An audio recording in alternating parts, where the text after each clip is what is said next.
जहां एक तरफ रूस जाकर रूस की धरती पर अजीत डोभाल ने आखिर वही बात कह दी जिसका दुनिया को डर था। क्या अजीत डोभाल ने बिल्कुल साफ साफ मीटिंग में ये कहकर सही किया या नहीं किया? जहां एक तरफ अजीत डोभाल ने ये धमाका मचाया हुआ है, तो वहीं भारतीय नौसेना ने कुछ ऐसा किया है जिससे अमेरिका खुश नहीं होगा, क्योंकि अमेरिका के घर में घुसा है भारतीय नौसेना। जानेंगे क्या है मामला, आइए जानते हैं इन खबरों को विस्तार से। वैसे तो इस वक्त भारत और अमेरिका लगातार कई तरह के युद्धाभ्यास कर रहे हैं। अभी हाल ही में एक ऐलान हुआ है लंबे युद्धाभ्यास का, और वो युद्धाभ्यास होगा चीन से लगती सीमा से महज 100 किलोमीटर दूर। यानी महज 100 किलोमीटर दूर भारत और अमेरिका की सेना युद्धाभ्यास करेंगी, जो चीन को चिढ़ाने वाली बात है। इसके अलावे इस वक्त ऑस्ट्रेलिया में भी एक युद्धाभ्यास हो रहा है, जिसमें भारत अमेरिका ये सब एक साथ है। लेकिन पहली बार ऐसा हुआ है, वो भी 20 सालों में। भारत ने पहले ऐसा कभी नहीं किया है,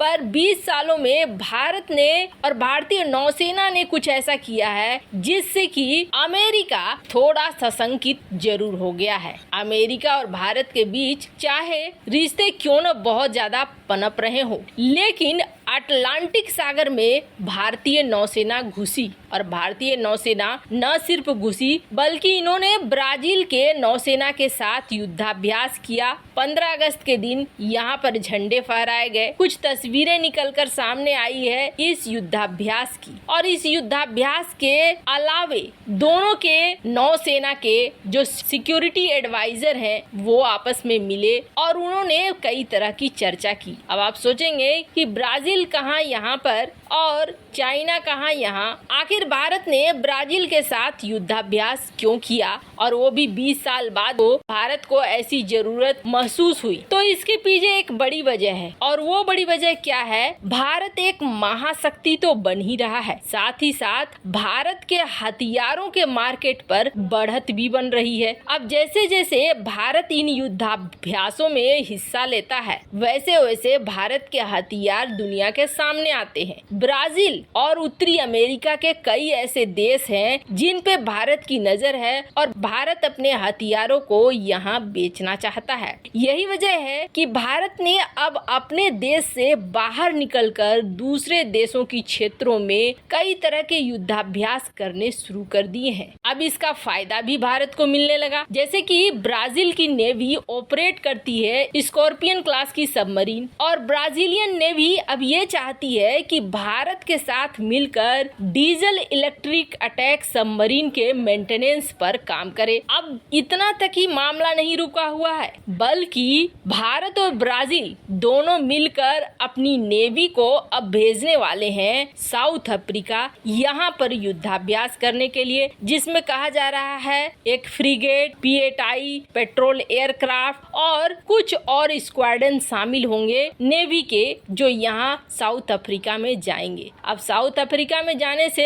चीन को जहां चिड़ मच रही है, तो वहीं अमेरिका के लिए भी एक डर पैदा हो रहा है कि ये पहले खरीदार हुआ करते थे अमेरिकी हथियारों का, और अब धीरे धीरे भारत अपने हथियारों के साथ अमेरिका के इन देशों में घुस रहा है। अर्जेंटीना से भी जहां एक लंबी बातचीत चल रही है भारतीय हथियारों की खरीद की, तो वहीं ब्राजील से भी बात चल रही है। तो ये कहीं न कहीं अमेरिकी हथियारों के मार्केट के लिए एक खतरा जरूर माना जा रहा है। खैर, जहां एक तरफ ये सब कुछ हो रहा है, तो वहीं दूसरी तरफ आपने देखा किस तरीके से जब विंटर ओलंपिक हो रहा था चीन में, तो राष्ट्रपति पुतिन पहुंचे थे, और जब राष्ट्रपति पुतिन पहुंचे थे तो चीन और रूस ने एक ऐलान किया था, और ये ऐलान फेमस हुआ था नो लिमिट के नाम से। यानी कि हम दोनों देशों के बीच एक ऐसा रिश्ता रहेगा जिसमें कोई लिमिट नहीं होगी, किसी भी क्षेत्र में हम आगे बढ़कर एक दूसरे की मदद करेंगे। ये बहुत ज्यादा चर्चा में आया था उस वक्त, और इस चर्चे के बाद अमेरिका अमेरिका जहां थोड़ा सा शॉक्ड हुआ था, तो वहीं भारत के लिए ये थोड़ी सी चिंता की बात हो गई थी। भारत के लिए इसलिए चिंता की बात हो गई थी क्योंकि नो लिमिट में बहुत कुछ है, यानी कहीं ऐसा तो नहीं है कि भारत और चीन का मामला भी आएगा तो भी यही नो लिमिट का फंडा शुरू हो जाएगा। अभी एनएसए अजीत डोभाल पहुंचे हुए हैं रूस, और एनएसए अजीत डोभाल के रूस पहुंचने के बहुत सारे मायने लगाए जा रहे हैं। यहाँ एनएसए अजीत डोभाल पास्त्रुसेव से मिले, जो कि नंबर 2 की पोजीशन रखते हैं, यानी पुतिन के बाद इन्हीं को माना जाता है मेन। अगर पुतिन कल को हटते हैं या अपना उत्तराधिकारी तय करते हैं तो माना जाता है कि यही बनेंगे राष्ट्रपति। अब इनसे जो डिस्कशन हुए मीटिंग में, वो डिस्कशन वैसे तो बहुत ज्यादा डिस्क्लोज नहीं किया गया, लेकिन इस मीटिंग में एक और बड़ी खास बात, और ये खास बता रही है कि कुछ न कुछ चल रहा है, क्योंकि इस मीटिंग में अजीत डोभाल के साथ मौजूद थे हमारे जो इसरो के चीफ हैं, वो भी। इसरो के चीफ के मौजूद होने का मतलब था कि अंतरिक्ष से जुड़ी हुई कुछ चीजें जरूर चल रही हैं भारत और रूस के बीच। दरअसल रूस ने ये ऐलान कर दिया है कि 2024 में रूस स्पेस स्टेशन को छोड़ रहा है। अब रूस स्पेस स्टेशन को छोड़कर अपने स्पेस स्टेशन को बनाने की घोषणा भी कर चुका है। ऐसे में भारत के इसरो प्रमुख का वहां पहुंचना दो चीजें हो सकती है। एक तो ये आउटर स्पेस को लेकर दोनों देशों के बीच कुछ चल रहा है। हो सकता है कि रूस अपने स्पेस स्टेशन में भारत को भागीदारी दे,